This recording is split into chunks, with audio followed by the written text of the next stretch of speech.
and show you a few more movements that will radically upgrade your life. It's really important to move your body and to feel good because you experience this world through your body.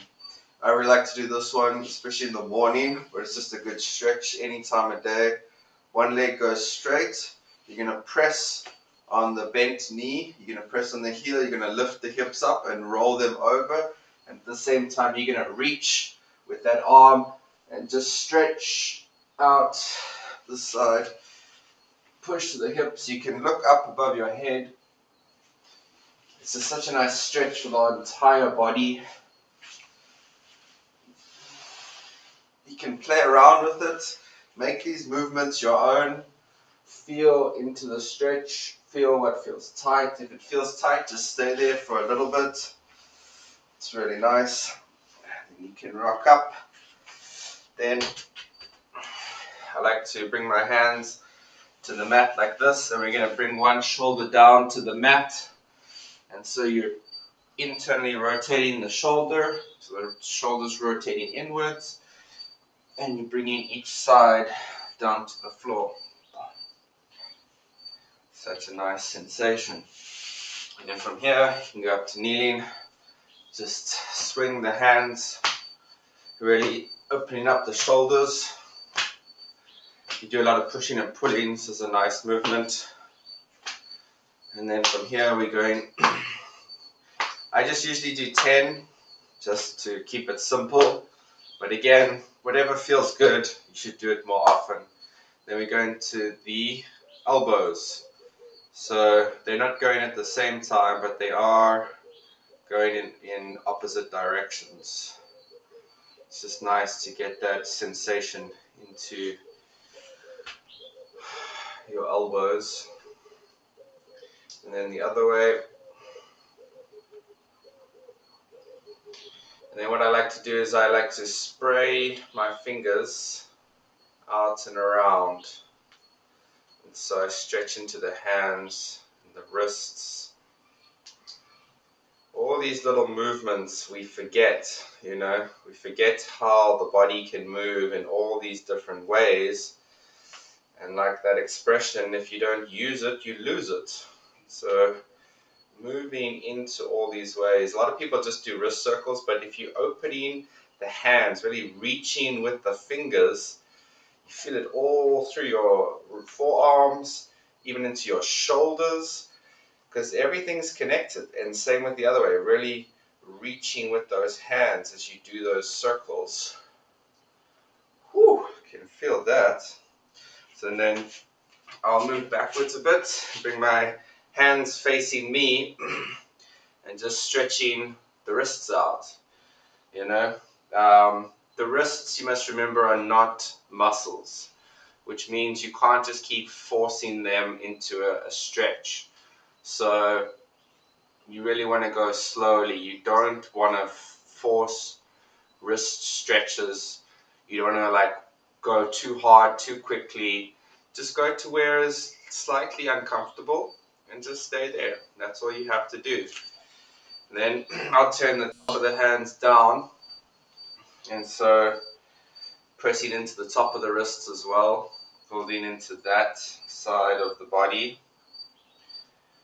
Whew, powerful. Then I put the hands down and I lift up into the fingers and I roll through the fingers. You can also just do 10 up into the hands and then also roll through the fingers.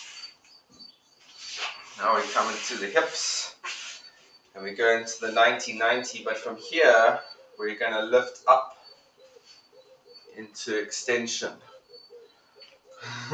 Too much extension. So going up into the hips. You can bring this back leg in a bit. It doesn't have to be 90-90 if it's too difficult, but you just want to get used to that motion pushing through the hips. So we usually go for 10, and then go to the other side. We'll do 10 there as well. You might find one side harder.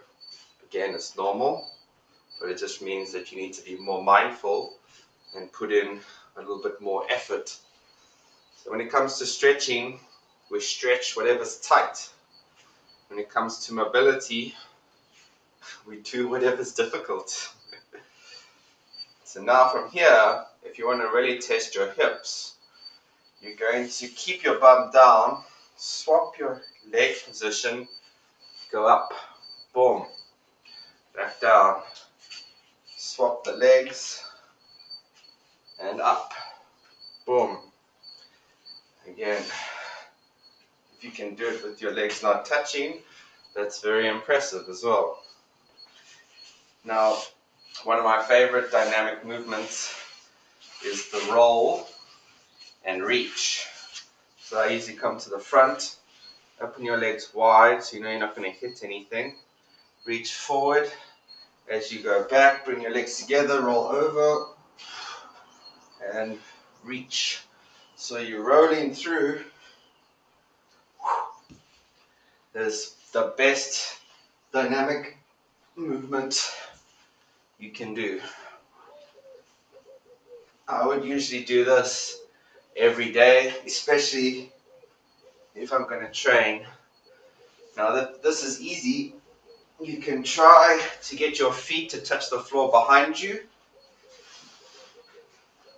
And if you want the next level, you actually try to keep your legs straight whilst you're doing it.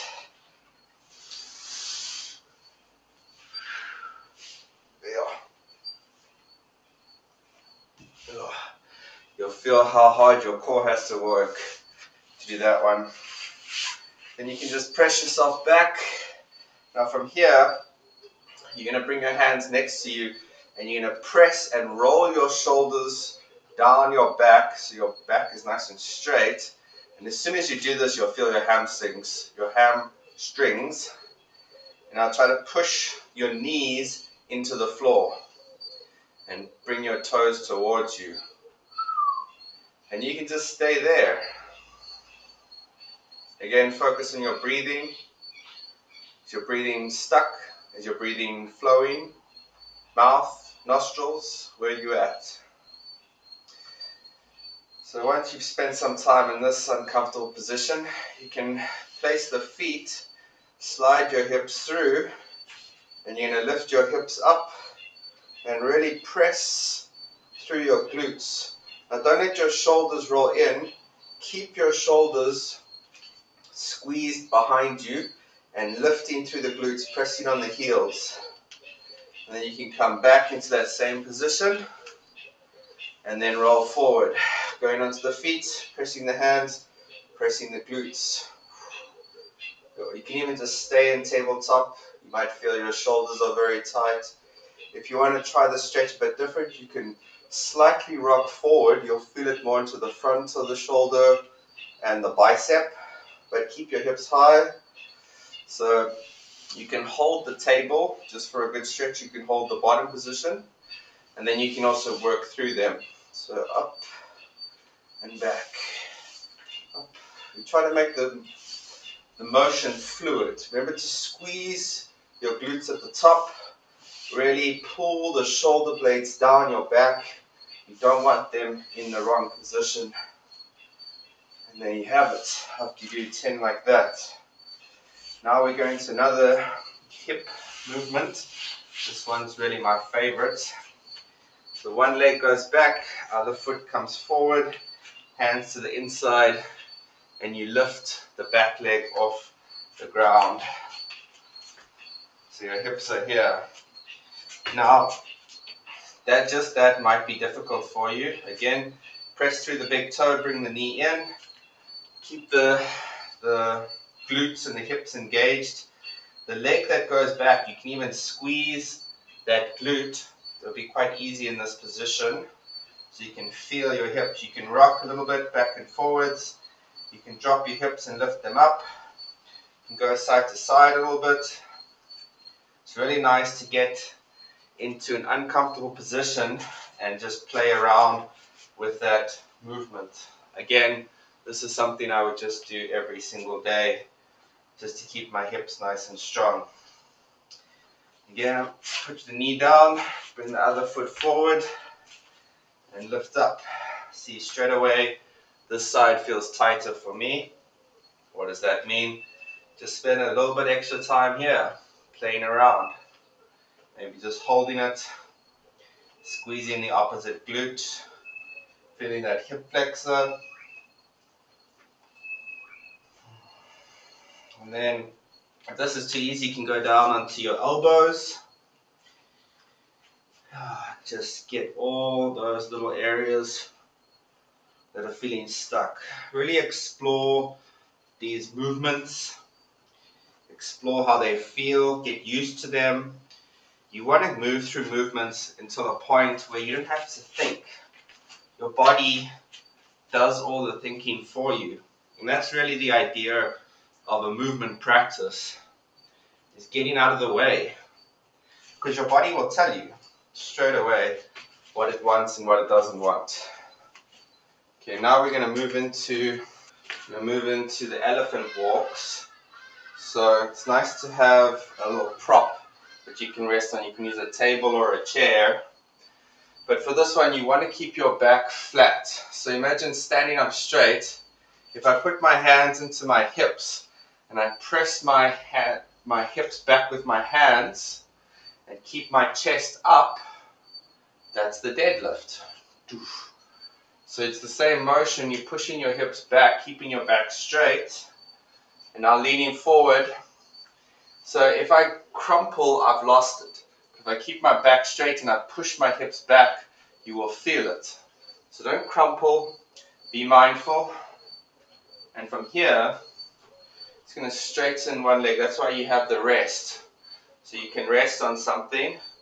So I'm going to straighten one leg. And as I straighten it, I'm pushing my hips back. So you will feel it straight away. And then we do the other side. Straighten this leg, bend the other leg. And again, push your hips back. Try to keep your chest up.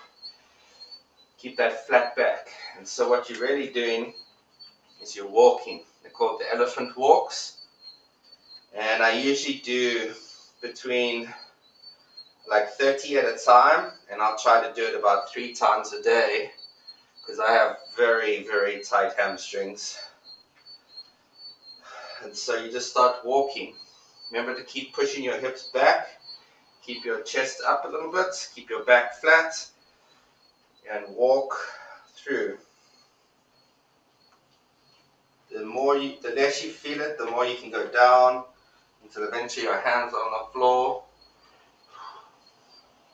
You can even slow it down a bit, so you hold each one for a second or two.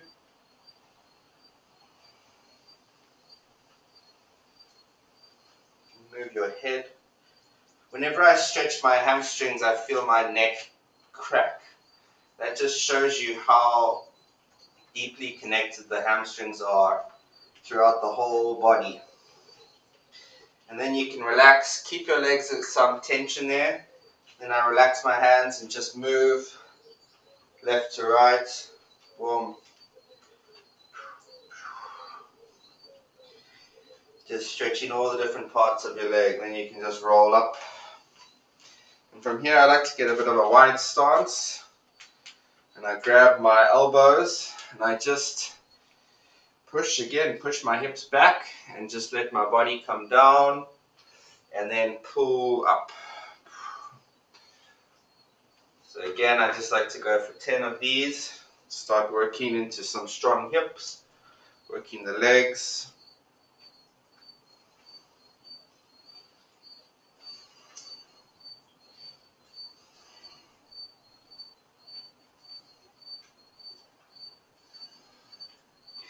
And then on the last one, you can stay down and you can kind of just rock side to side.